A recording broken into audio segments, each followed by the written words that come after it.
That's it. All bets are in. All bets are in. This is the Pro Wrestling Power Podcast, and we are back. We're back, baby, and it's time. It's time for Double or Nothing.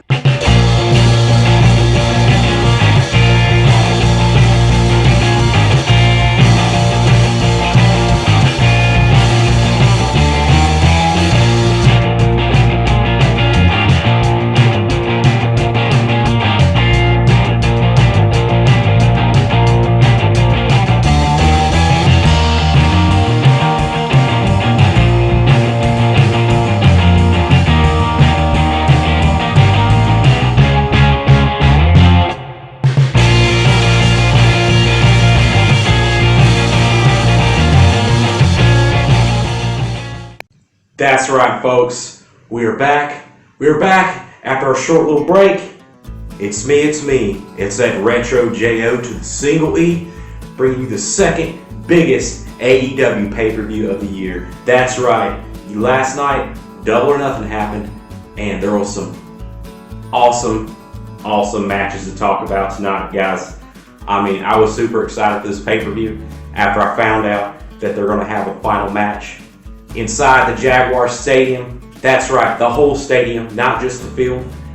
The Elite versus the Inner Circle will battle it out in a no-holds-barred, no DQ, anything-goes match inside an NFL stadium. Never before have I seen something of this magnitude, and yes, it was goodness, but we'll get to that at the end. Let's start this thing out. Let's get it going. Let's get back to business. The Pro Wrestling Power Podcast is here to talk about wrestling. That's right, we're back.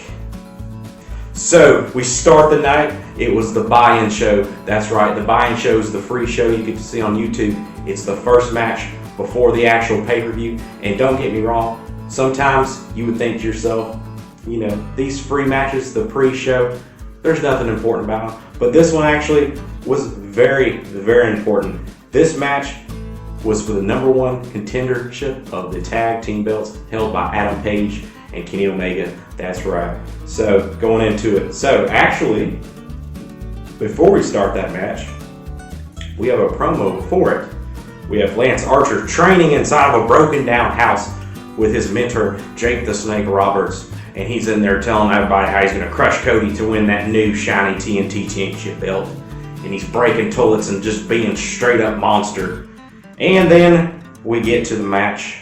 We have the Best Friends versus Private Party. This is match number one of the night. It was a standard match. Nothing truly memorable about it. And for story-wise, it is for the number one contendership. But from what I've seen, it was okay. There was not really any botches or anything. But there was nothing to remember. It was just your standard, your standard tag team match. Nothing super exciting here. The Best Friends will take the win with the strong zero finish. And they are now the number one contender for the AEW Tag Team Championship. After this, we get a promo with Arn Anderson talking about how Lance is going to be destroyed by Cody and he should watch out because it's going to be a hell of a fight.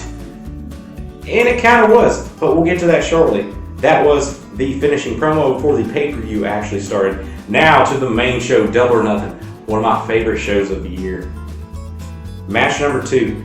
This got a little crazy. Match 2 was a title shot for the AEW World Championship belt. Now, the rules of this match were, it's similar to the Money in the Bank type match, but it's like Royal Rumble mixed with Money in the Bank match. That's all it is. Every 90 seconds, you have a new competitor come out. There's 9 people in the match, and there's a giant poker chip above the ring, which they have to unhook and take it for that title shot. So, there's no way I can go over everything that happened in this match because this is a long match, and there was so much stuff that happened that I'm going to basically just lay it out on how it happened. So, you have 9 contenders.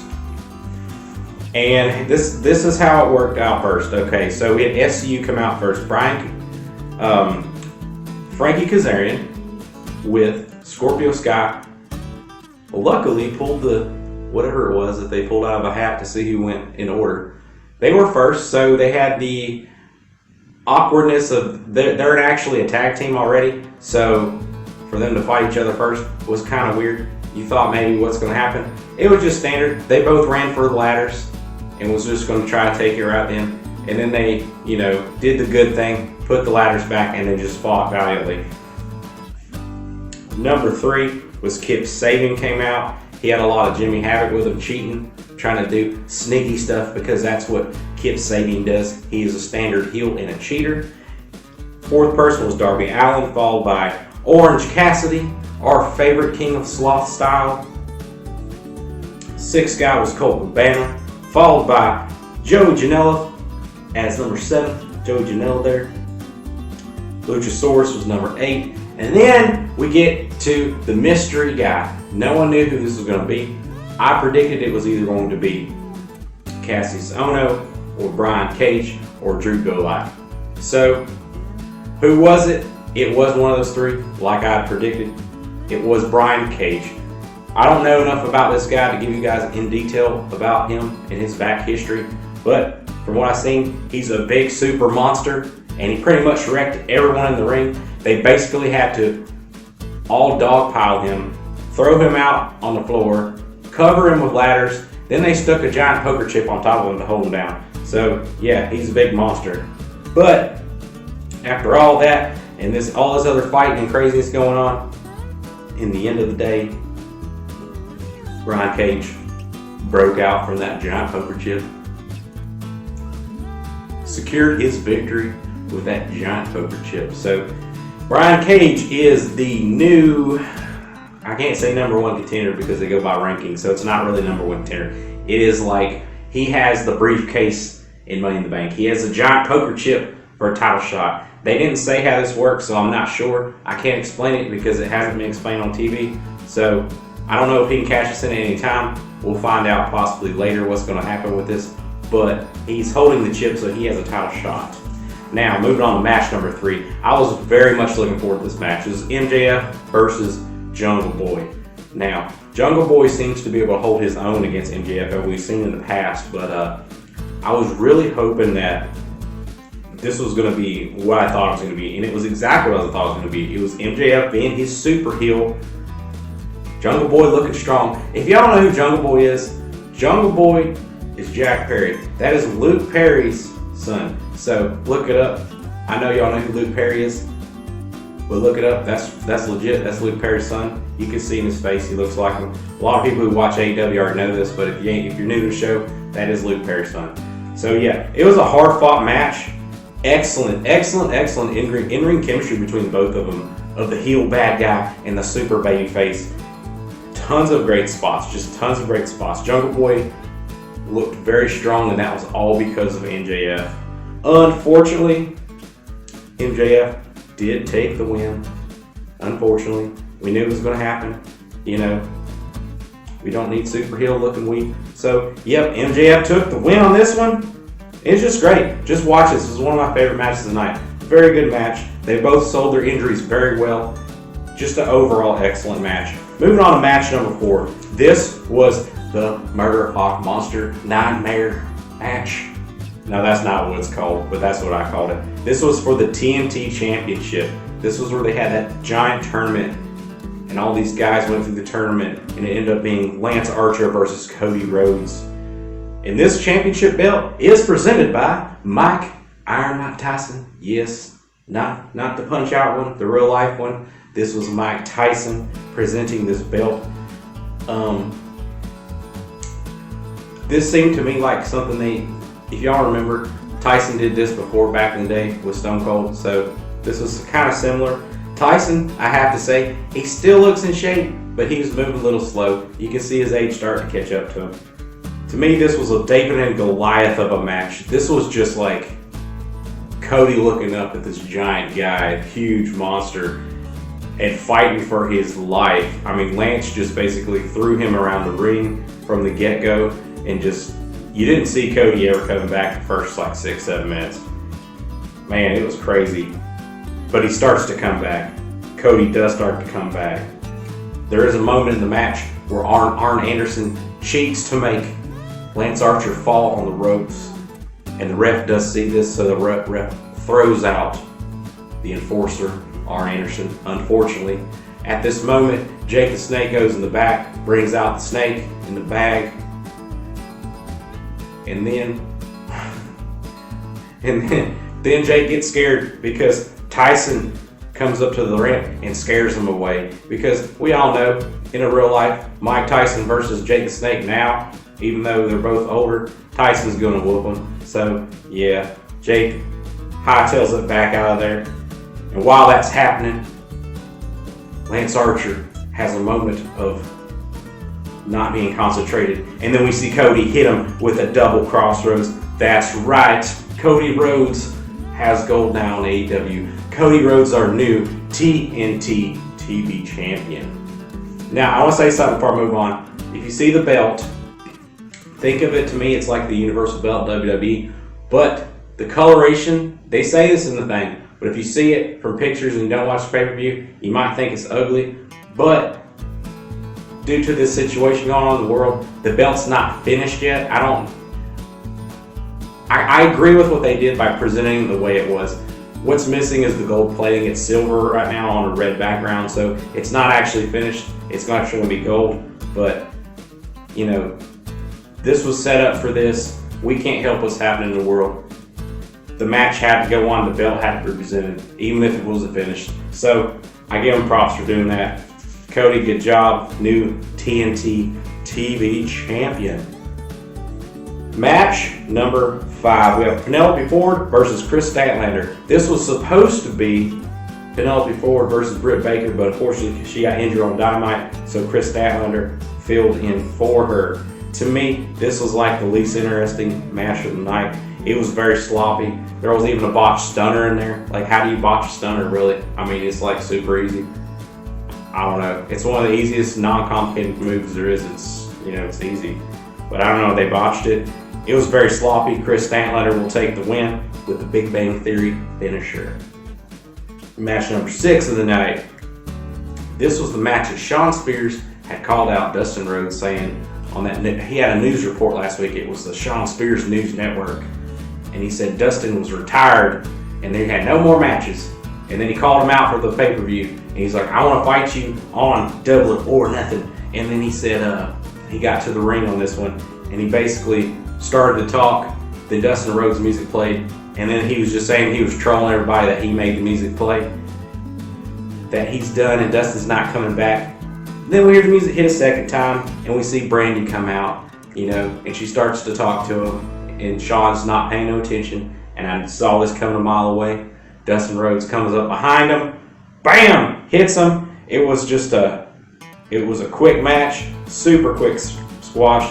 There was some funniness in it. Shawn looked kind of weak in this. What they did, they kind of turned him into a cartoon parody, because there was moments where his britches were getting pulled down. You could see the crack of the nation right there. Yes. Yeah. If you want to see Shawn Spears' butt crack many, many times, it happens in this match. And then there was a moment where he gets thrown out the ring because, you see his butt crack because Dustin Rhodes, Shawn Spears didn't come out to fight, so Dustin Rhodes, ripped off his suit and his pants or whatever. So he's fighting basically in his underwear, black underwears. And on the front of it, on the crotch, is Tully Blanchard's face. I thought that was pretty funny. But yeah, there was it was a huge squash. Shawn really had no chance. Dustin will take the win with the Final Reckoning finisher. That's right, Dustin is not retired, even though they want you to think so. Match number 7. We have 3 matches left. We got this one, the next one, and the Stadium Stampede. So stay tuned. That one was greatness. Match number 7, we have the Women's Championship match. Hikaru Shida versus Nyla Rose. These women's matches in AEW are rough to watch, and most people will agree with me because the women's division is very, very weak right now in AEW. They have been pretty much since the beginning. They can't get a standard lineup. They had a ton of different girls in the beginning, and a lot of them was only there for like one night, and then some of them are stuck overseas right now, like Riho. So we've got a limited amount of people we've got a limited pool of talent to do this. And I don't know, their division's very, very weak. WWE kind of has it nailed mostly for the women's division. AEW does not. Theirs is the weakest of the three that we cover, including NWA Power. Their division's actually better than AEW's. They are the third line. They are the weakest of the shows we cover. So these matches are hard for me to do. This match was for the Women's Championship. It was Hikaru Shida versus Nyla Rose. Hikaru in this match shows how good she can be in the ring, even against someone as sloppy as Nyla Rose. Yes, to me, Nyla is super unimpressive in the ring. You know, the things that she gets the shock value for is when she does things she's not supposed to in the ring. Unfortunately, this is a no DQ match, so she can do whatever she wants to. But usually, it's her being mean and throwing people on the tables. And you know, you don't impress me with wrestling moves and you just put somebody through a table. I mean, it's fun to see, but in a wrestling match, you need to know moves. Moves. It's called moveset. You have a moveset that you work with, you know. And she really doesn't have a moveset, so that's why I don't like her. But anyways, yep, her sloppiness bitter in the tail this time because we have a new women's champion. Hikaru Shida is the new women's champion of AEW with the running knee strike finisher. That's right. Nyla Rose is gone. Hikaru Shida is now leading the pack. Now, match number 8. We have the AEW World Championship match versus the Exalted One, Brody Lee, and Jon Moxley. That's right, the current champion. Mox versus Brody Lee. Wow, this was super aggression. This was so much aggression in this match. I mean, so much crazy stuff to talk about. At the beginning, Mox was basically thrown around like a rag doll, similar to the match earlier with Cody and Lance Archer. Mox comes back though, has to basically beat down Brody Lee to a pulp to get him out of this match. I mean, holy crap! There was a moment towards the end. Actually, this is kind of like the end. Mox literally power bombs. Now let me take that back. That's not a power bomb. That's his finisher, the paradigm shift. He paradigm shifts Brody Lee from the top of the ramp over the 2 steps into the ramp that touches the ring, puts him through the wood into the floor. They both crawl out. Brody Lee's covered in blood. I mean, this was after like 20, 30 minutes of them battling like giants. Oh my God, it was crazy. And then finally, when they both crawl back in the ring, Mox hits him 2 more times with the paradigm shift. Finally puts down Brody and gets that belt back because Brody had stolen it from him. He wasn't the official champion. He just took the belt and walked off 2 weeks ago and just been holding on to it all these weeks just to get that match set up, I guess. But Mox will take the win.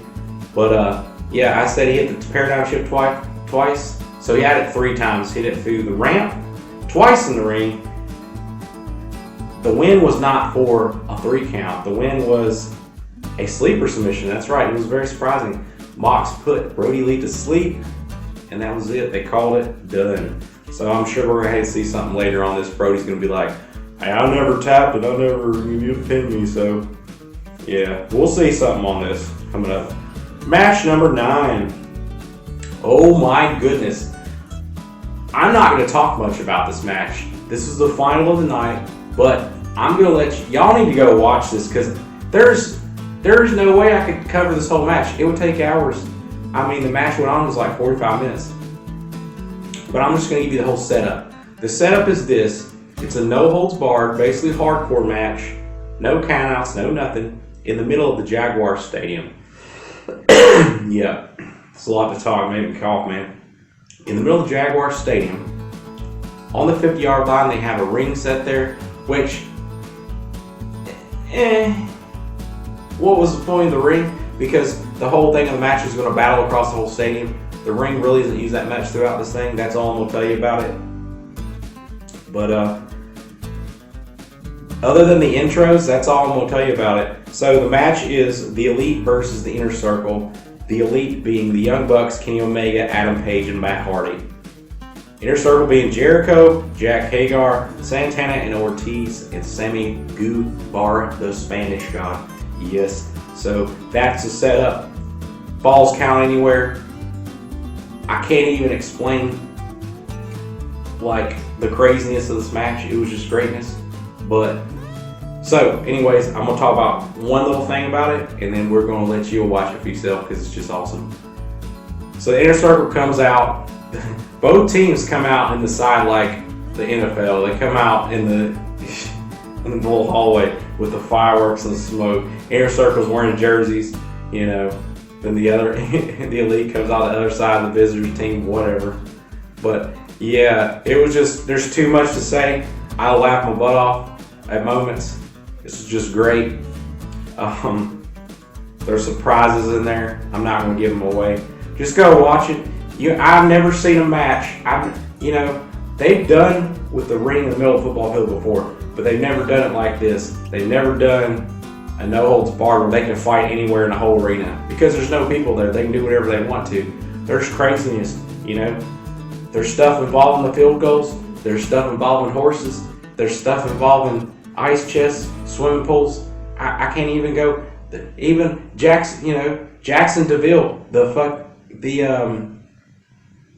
funny guy, the funny mascot, the mascot for the Jaguars, Jackson DeVille. I was trying to think of his name. Yeah, that guy. He's in the thing. Everybody's in it. Jaguars cheerleaders, everything. The only thing missing was a flyover by the F-15s that usually go over. But that's about it. But I'm just throwing some notes in there of things that happen. Go watch it. It's hilarious. It's chaotic. And it's just plain old good fashioned fun. It was a great cap to the night, and I really loved it. That's all for Double or Nothing. We're glad to be back. Shows are back in progress now for us. Welcome back, Wildcat. I'll see you next time. I'll see you on Monday Night Raw segment. And remember to keep it retro.